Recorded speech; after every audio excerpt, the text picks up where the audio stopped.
About to throw up. We really would love to know what your plan is to help lower the cost of living. Yeah, first of all, thank you both for being here. And yours is a story I hear around the country as I travel. And in terms of both rightly having the right to have aspirations and dreams and ambitions for your family and work. Why does she always talk about aspirations and ambitions? I'm sorry. What the hell is that? You can't keep talking like that. Both rightly having the right to have aspirations and dreams and ambitions for your family and working hard and finding that the American dream is, for this generation and so many recently, far more elusive than it's been. And we need to deal with that. Look at this lady's face, man. We really would love to know what your plan is to help lower the cost of living. How are you going to help to lower the cost of living? Let's just watch the young lady who actually asked the question. Yeah, first of all, thank you both for being here. And yours is a story I hear around the country as I travel. And in terms of both rightly having the right to have aspirations. She's like, okay. She's not aspirations and dreams and ambitions for your family and working hard. Get your salad plate ready, lady. Yep, right now she's looking like I'm about to be finessed. Go ahead and get your salad plate ready because the word and salad's finding coming. That the American dream is, for this generation and so many recently, far more elusive than it's been. And we need to deal with that. And you just wasted 40 seconds. She wasted 40 seconds of your life, lady, and she hasn't even started to answer the question. She is scripted. It is disgusting how scripted she is. She talks about middle class. She talks about lawns. She says aspirations and ambitions. She never answers the question on how she's going to make the economy better.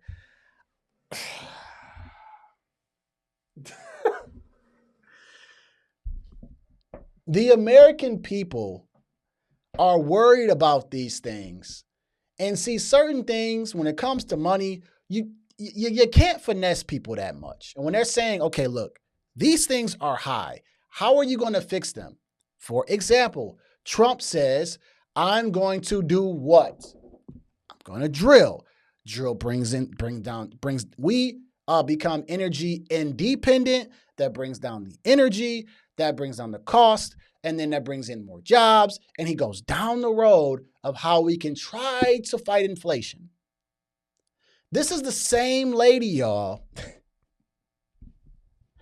that talked about price gouging. How quickly we forget, right? Remember, she said she wants to do price gouging. Have y'all heard about that since she proposed it almost 2 months ago? No, you haven't. She has no plan. She's running on joy, which is like running on fumes when your car is on E. You're only going to go so far before your butt needs some damn gas.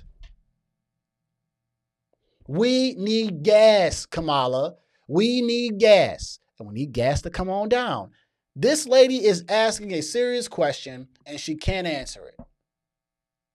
When is somebody going to actually point out to her live that you're not answering the question, how are you going to help the economy? She doesn't have a plan. She talks about abortion. She has an idea about abortion, which she still don't even really know how she's going to fix that. But she talks with passion about abortion, but she doesn't talk with passion when it comes to the economy. She doesn't talk with passion how she's going to help the American people. When it comes to stopping the border, she doesn't talk with passion there. She doesn't talk about passion when it comes to these wars. She doesn't talk about passion other than when she talks about abortion. And then I found out that the story that she's leading with, that's talking about the young lady who passed away on the way to the hospital, and the doctor said that they wouldn't work on her. She's not mentioning that the lady had taken abortion pills before all of that. So to bring this back, Americans care about their pockets because it is a concern. Americans weren't concerned about their pockets in 2016. There were other issues going on, such as the vid, right? That was a much different time. People weren't worried about those things. Interest rates were low at those times, so the economy wasn't a big thing. 4 years later, we have an entire problem. How is it that when Trump was in office for 4 years, the economy is good, but the Democrats have been in power for what? I think I read, was it 16 years? Because you had Obama for 8, and then you had Trump for 4, and now you got another 4. So 12 out of these 12 years or 16 years, Democrats have been in office. Trump comes in the middle of it, and it's a good economy. What changed in these last 4 years? It's because they don't care about the policies that are out there. They decided to have wars. They decided to let migrants in. They decided to let the freaking inflation rate go through the roof. Audio Jungle. And they have neglected these things that would help the American people. And now we have a problem. And people are not being finessed like you could have done them in 2020. They're not.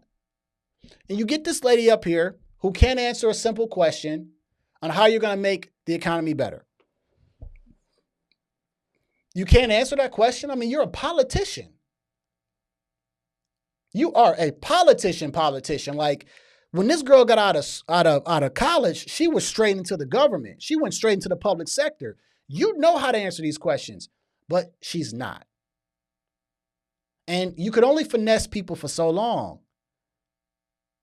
And you can't do that, right? Shout out to Mary. I've seen you before. Actually, Mary, I think I actually reacted to one of your comments.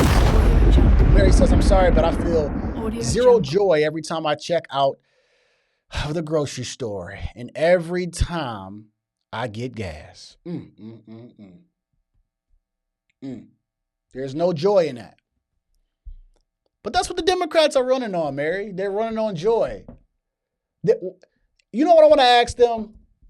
What the hell are y'all so joyful about? What y'all so joyful about? Listen, I'm always for a good time. What am I missing that I'm not so joyful? What gas station are y'all going to? What grocery store do y'all go to? Because I feel some joy there. Right. My gas. Where y'all going for these joyful times? Where is that joyful inflation at? Deflation. Where is that at? Oh, we don't have it? Then what the hell are y'all Democrats joyful about because y'all got a candidate? That is like, if y'all are basketball fans, shout out to my people out there for basketball or just sports in general. That's like getting somebody that's like Shaquille O'Neal height, 7 foot. And you like, hey, man, we look like a real good team right now, man. We got the 7-footer right here. And he gets on the court and he is as gumpy and terrible as a deer or anybody. And he can't shoot the ball. He can't rebound. He can't do nothing. It's like the episode of The Office where the black dude in the office, they went to play basketball and they picked him up because he was black. The old dude with the little bald eagle. And he couldn't do nothing, and he killed the team. What y'all so joyful about? What is she actually going to do? Nothing. She has nothing to bring to the table. But which is also the sad part, though, Mary. Because the Trump hate is so big that they don't even care what she's running on.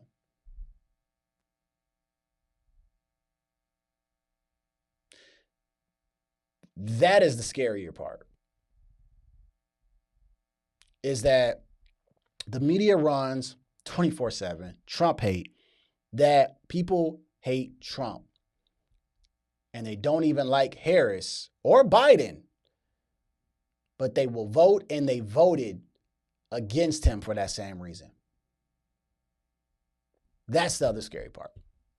But I'm hoping that more Americans have woken up. A lot of them are checking their bank accounts. A lot of them are going to the gas station. A lot of them are seeing the interest rates. Yes, I know that we got an interest rate cut. That's great. But that doesn't stop what happened for 3.5 years. Right? And it doesn't promise a great economy, even though we got an interest rate cut, and I'm happy about that. Trust me, I am in real estate. I'm an investor. I'm an agent myself. But it doesn't promise that we're heading to a promising economy. But also, what happened for 3 years? Just like the border. Trump had it under control. We didn't have a migrant crisis. Joe Biden gets in day one, and he gets rid of all Trump's policies, including one of the ones on the border. And 3.5 years later, we have a problem. Then they want to get a bipartisan border bill. Why'd you wait so late? There was already one in place. You guys are trying to do all this election stuff during election year, but it doesn't stop what happened for 3.5 years. Maybe I'm in the Twilight Zone. Maybe I am in the Twilight Zone.